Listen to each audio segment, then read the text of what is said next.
Olá, Lídias, mais uma vez juntas, pastora Elisângela Guiar. Nesta hora vamos dar início à continuidade da leitura do livro Heroínas da Graça, de Ruth Salviano. Nesse momento, a partir da página 53, nós vamos conhecer a história de Catarina de Siena, que se passa nos anos de 1347 a 1380, com o subtítulo Catarina, a precursora da Reforma, que assim nos diz na história dessa mulher de fé. Mulheres anteriores a Lutero ousaram levantar a voz contra o declínio espiritual da Igreja Católica da época. Entre elas, a mais famosa foi Catarina de Benicasa, que lutou pela paz e pela reforma religiosa durante toda a sua curta vida. Precursora da reforma, Catarina nasceu em Siena e foi a 24ª de 25 irmãos. Ela teve uma experiência religiosa profunda, ainda criança, e por causa disso, recusou o casamento, cortou seus lindos cabelos, repeliu os pretendentes escolhidos por seus pais quando estava com 12 anos. Seu pai, reconhecendo as qualidades espirituais de sua filha, Catarina, permitiu que ela vivesse em silêncio e isolada no subsolo da casa.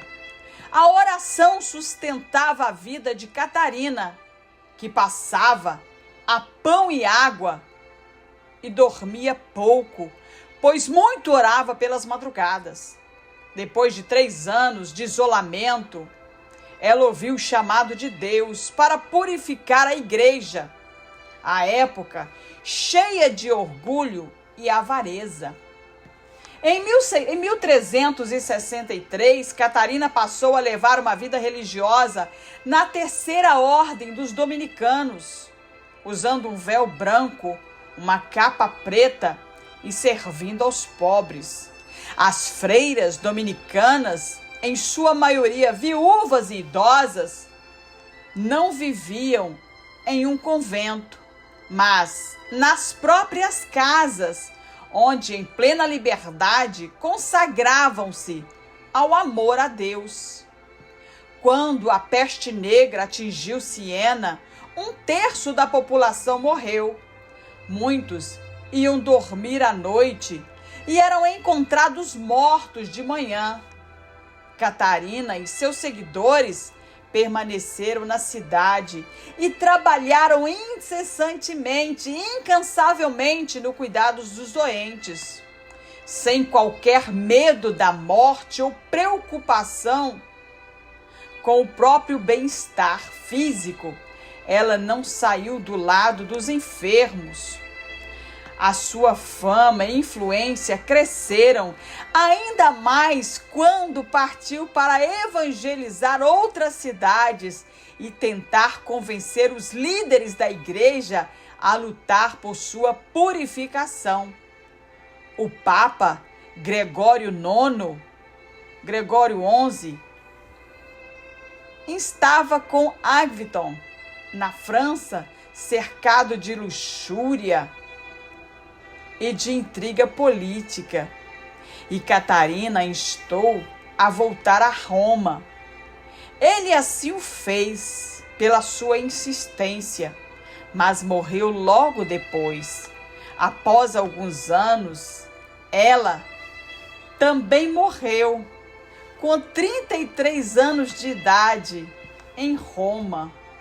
Catarina foi considerada uma grande mulher de seu tempo, pois foi a piedade personificada e fez a diferença em época de grande crise espiritual e física.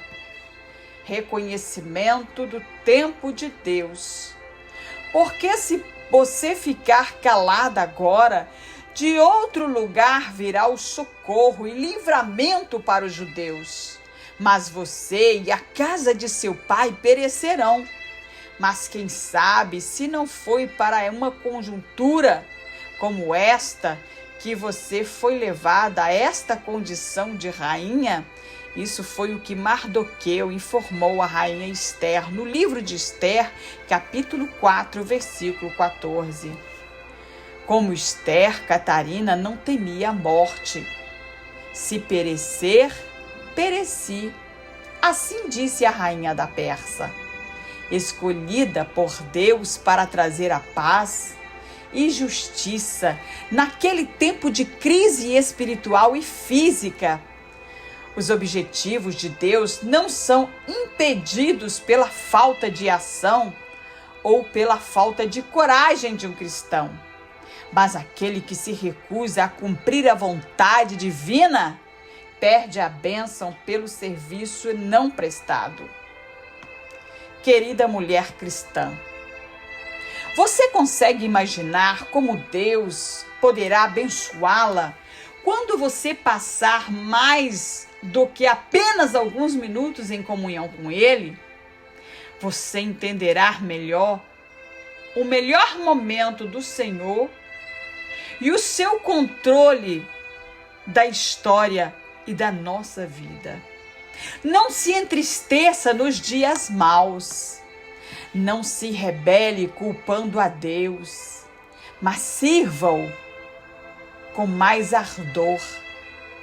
Ao passarmos por epidemias e crises, podemos fazer a diferença e refletir o amor de Deus entre as pessoas. Vamos orar. Pai querido, ilumina-me para que eu perceba que em ocasiões em que o Senhor deseje a minha atuação como cristã, firme e compassiva. Amém. Te aguardo, Lídias, na leitura dos próximos capítulos ou próximas histórias bibliográficas de mulheres de fé que mudaram o cristianismo e nos inspiram ainda no dia de hoje.